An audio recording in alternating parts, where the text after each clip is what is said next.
Hello दोस्तों, कैसे हो आप सभी। योगेश लर्निंग एकेडमी के यूट्यूब चैनल पर आप सभी का स्वागत है दोस्तों। और आज हम बात करते हैं मुगल डायनेस्टी के पार्ट 3 पर। इससे पिछली वीडियो में दोस्तों हमने बात करी थी हुमायूं के बारे में, किस प्रकार से जो हुमायूं था उसने शासन किया और किस प्रकार से उसका जो सामना हुआ था वो शेर खान के साथ में हुआ था, या कह लीजिए शेरशाह सूरी के साथ में हुआ, जो कि आज वो पता चलेगा कि किस प्रकार से वो शेरशाह सूरी बनता है। तो दोस्तों आज बात करते हैं बैटल ऑफ चौसा के बारे में। ये 1539 में हुआ दोस्तों, बैटल ऑफ चौसा। ये हुमायूं और शेर खान के बीच में होता है। इससे पिछली वीडियो में यहाँ तक का पूरा इतिहास मैंने सब बताया हुआ है, उसके आप अच्छे से नोट्स बना सकते हो दोस्तों। तो वहाँ जाकर के आपको वीडियो देखनी चाहिए, डिस्क्रिप्शन में उसका लिंक मैं आपको दे दूंगा। तो दोस्तों देखिए, चौसा का जो युद्ध होता है, इस युद्ध में हुमायूं को हरा देता है कौन? ये शेर खान हरा देता है और पूर्ण रूप से हरा देता है। और ऐसी स्थिति में दोस्तों जब ये चौसा के युद्ध से हुमायूं भागता है, ये क्या करता है, असल में शेर खान इसको मारने ही वाला होता है कि अचानक से ये गंगा नदी में कूद जाता है और गंगा नदी में कूद करके ये जो है वो वहां से बच निकलता है। लेकिन ऐसी स्थिति में इसको गंगा नदी में एक नाविक होता है जिसका नाम है निजाम। अभी निजाम क्या करता है, इसको बचा लेता है दोस्तों डूबने से। जब ये इसको बचा लेता है तो बचाने के बाद अब ये क्या करता है, ये फिर से अपने दोबारा पहुंच जाता है अपनी गद्दी पर और वहां जाकर के अपने शासन में एक दिन के लिए इस निजाम को क्या करता है, अपने बादशाह के पद पर बैठाता है और एक दिन का बादशाह बनाता है। तो क्वेश्चन आ सकता है आपके एग्जाम में कि इतिहास में एक दिन का बादशाह किसको कहा गया है? तो आप याद रखोगे निजाम ये एक दिन के लिए बादशाह बना था और इसको बनाया किसने था? हुमायूं ने बनाया था। इसके अलावा एक बात और फेमस है, याद रखनी है आपको, कि चमड़े के सिक्के चलवाने वाला शासक, चमड़े के सिक्के चलाने वाला शासक भी आपका कौन था? हुमायूं था दोस्तों।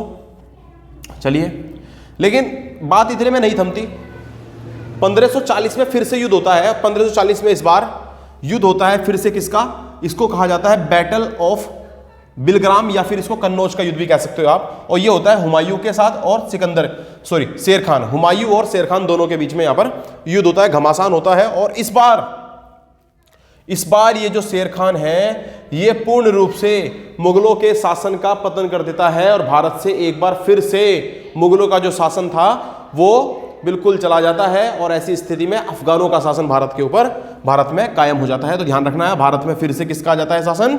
अफगानों का। और यहीं से दोस्तों ये शेरशाह है, ये जो शेर खान है, ये क्या करता है, ये शेरशाह ये सूरी की उपाधि लेता है। इससे पहले शेरशाह की उपाधि इसने कौन से युद्ध के बाद ली थी? चौसा के युद्ध के बाद। और शेरशाह सूरी की उपाधि इसने कब ली थी? तो ये आपको याद रखना है, बैटल ऑफ बिलग्राम के बाद। और यहीं से पूर्ण रूप से पतन हो जाता है मुगल डायनेस्टी का। एक बार फिर से अफगानी जो साम्राज्य है वो भारत में कायम हो जाता है और 15 वर्षों तक सूरी वंश जो है वो क्या करता है, यानी कि अफगानी वंश जो है वो भारत में शासन करता है दोस्तों।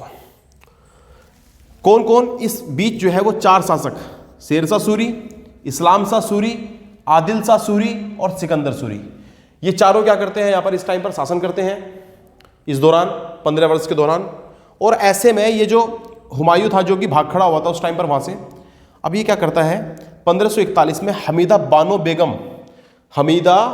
बेगम नामक एक महिला है, इससे क्या करता है, विवाह करता है, इससे निकाह करता है। और निकाह करने के बाद ये अपने दोस्त, इसका कोई दोस्त है, राजस्थान जो हुआ करता था उस टाइम पर, अमरकोट, आजकल ये कहाँ है, पाकिस्तान में पड़ता है अमरकोट, उस टाइम पर राजस्थान में हुआ करता था। तो ये वहाँ पर इसका एक दोस्त था जिसका नाम था राजा वीरसाल। तो राजा वीरसाल की शरण में चला जाता है ये पंजाब का उस टाइम पर, माफ कीजिए राजस्थान का उस टाइम पर, यानी कि अमरकोट का क्या था ये उस टाइम पर, वहाँ का ये राजा था। तो ऐसी स्थिति में ये चला जाता है वहाँ पर। और उसी के महल में 1542 में 15 अक्टूबर 1542 में अकबर का जन्म होता है। अकबर दोस्तों वही अकबर जिसके बारे में आप अक्सर सुनते हो। तो अकबर महान का यहाँ पर क्या होता है, जन्म होता है। और अकबर के बचपन का नाम अगर पूछा जाए तो बहरुद्दीन, ये आपको याद रखना है, बदरुद्दीन। तो अकबर के बचपन का नाम कई बार पूछ लिया जाता है कि अकबर के बचपन का नाम क्या था, तो बदरुद्दीन, ये बात आपको याद रखनी है दोस्तों। अब ये क्या करता है, यहाँ से ये जो हुमायूं है ये सिखों के दूसरे गुरु गुरु अंगद देव उनकी शरण में जाता है और वहाँ जाकर के आशीर्वाद लेता है। तो ये बात आपको याद रखनी है। इसके अलावा ये जो अंगद देव है ये किस लिए फेमस है, ध्यान रखना, जो गुरबानी है, आपने सुना होगा गुरुमुखी, तो गुरुमुखी का जनक किसको कहा जाता है? गुरुमुखी का जनक तो कहा जाता है किसको? अंगद देव को। इसके अलावा ये जो लंगर प्रथा है, जो कि स्टार्ट किसने करवाई थी? स्टार्ट करवाई थी गुरु नानक देव ने। और इसको स्थायी किसने करवाया था दोस्तों? तो स्थायी करवाने वाला अगर कोई शासक हुआ है तो ये बात आपको याद रखनी है, कौन है? गुरु अंगद देव। मेरे ख्याल से इतनी बातें आपके समझ में आई होंगी। एक बार फिर से रिपीट कर देता हूं। अब ये क्या करता है? ये जो आपका हुमायूं है, ये अकबर के होने के पश्चात 1542 के पश्चात क्या करता है? सिखों के दूसरे गुरु का नाम था गुरु अंगद देव जी। गुरु अंगद देव जी की शरण में जाता है उनसे आशीर्वाद लेने के लिए, और वहां जाकर के जब ये आशीर्वाद लेता है तो गुरु अंगद देव जी की बात करें तो ये वही गुरु हैं जिन्होंने गुरुमुखी जो है वो उनका जनक इसको कहा जाता है, गुरुमुखी के आविष्कारक हैं ये, तो ये बात आपको याद रखनी है। इसके अलावा गुरु की लंगर की प्रथा को स्थायी करने का श्रेय भी अगर किसी को जाता है दोस्तों तो वो कौन है? गुरु अंगद देव।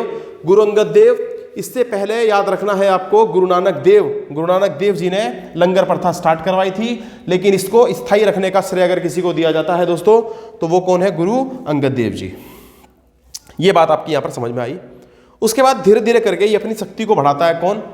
हुमायूं, लोगों को जोड़ता है।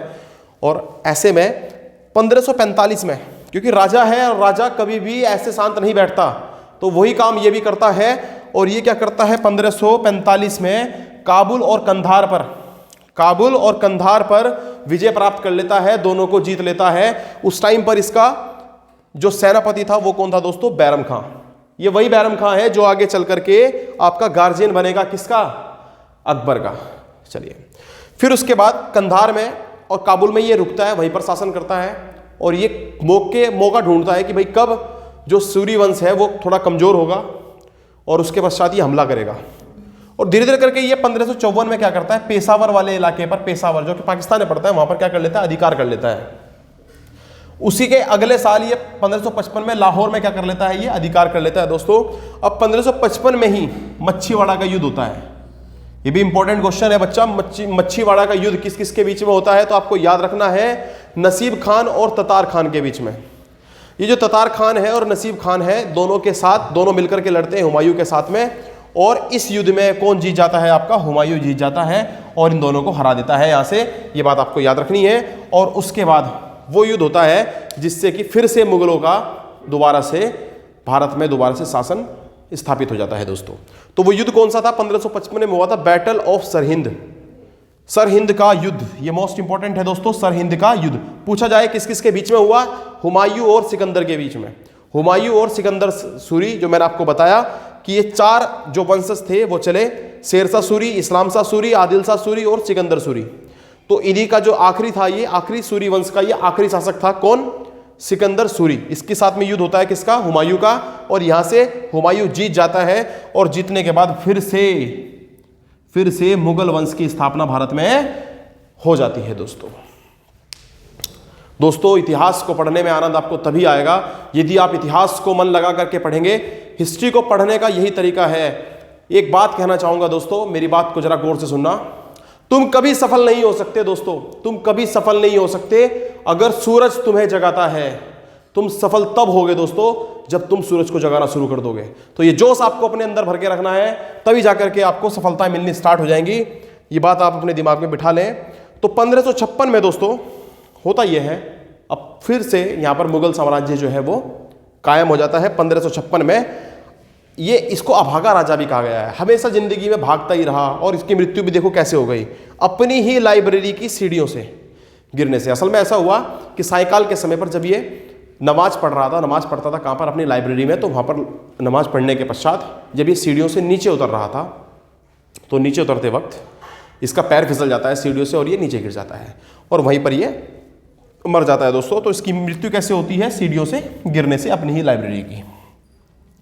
अब क्योंकि ऐसा कहा जाता है कि जो हुमायूं था ये निजामुद्दीन औलिया का बहुत बड़ा भक्त था, एक प्रकार से निजामुद्दीन औलिया का जो था ये उनको अपना गुरु मानता था। तो इसने कहा कि भाई मैं अगर कभी मरूं तो मुझे जो है उनके आसपास ही कहीं दफनाना। तो इसीलिए इसका अगर मकबरा पूछा जाए तो वो कहाँ है? दिल्ली में है। तो निजामुद्दीन हजरत की जो दरगाह है, हजरत साहब की जो दरगाह है वहाँ पर, उसी के ठीक सामने वहीं पर इसका क्या है हुमायूं नामा, सॉरी वहीं पर इसका क्या है मकबरा है। बात करते हैं हुमायूं नामा की, तो हुमायूं नामा जो है वो इसका क्या है दोस्तों, वो हुमायूं नामा इसकी आत्मकथा है, लेकिन ये लिखी किसने है ध्यान रखना, हुमायूं नामा जो है वो हाजी गुलबदन बेगम ने लिखी है, जो कि इसकी बहन कहा जाता है कि इसकी बहन है। और इसकी वाइफ का नाम ध्यान रखना कौन है, किसने बनवाया था, हाजी बेगम ने इसका मकबरा बनाया था। कहां पर, दिल्ली में। दिल्ली में इसका मकबरा बनाने वाला, तो अगर पेपर में कई बार क्वेश्चन पूछा गया है कि ये जो हुमायूं था इसका मकबरा किसने बनवाया था, तो हाजी बेगम ने बनवाया था। कहां पर बनवाया था, दिल्ली में बनवाया था। दिल्ली में कहां पर बनवाया था, अगर आपसे पूछ लिया जाए तो आप ध्यान रखोगे निजामुद्दीन औलिया की जो हजरत साहब की जो क्या है दरगाह है उसके ठीक सामने बना हुआ है। तो दोस्तों उम्मीद करता हूं यहां तक की बातें आपके समझ में आई हैं, और इसके बाद हम पढ़ेंगे अकबर के बारे में। मुझे उम्मीद है आपको इसके बारे में बहुत बेसब्री से इंतजार रहेगा, और उतना ही जितना इंतजार आपको रहेगा उतना ही इंतजार मुझे भी है पढ़ाने का, उतना ही इंतजार मैं भी चाहता हूं कि आप लोगों को कुछ ना कुछ बता सकूं। तो दोस्तों उसके लिए हम नेक्स्ट वीडियो में मिलते हैं। आज के लिए इतना काफी है, धन्यवाद।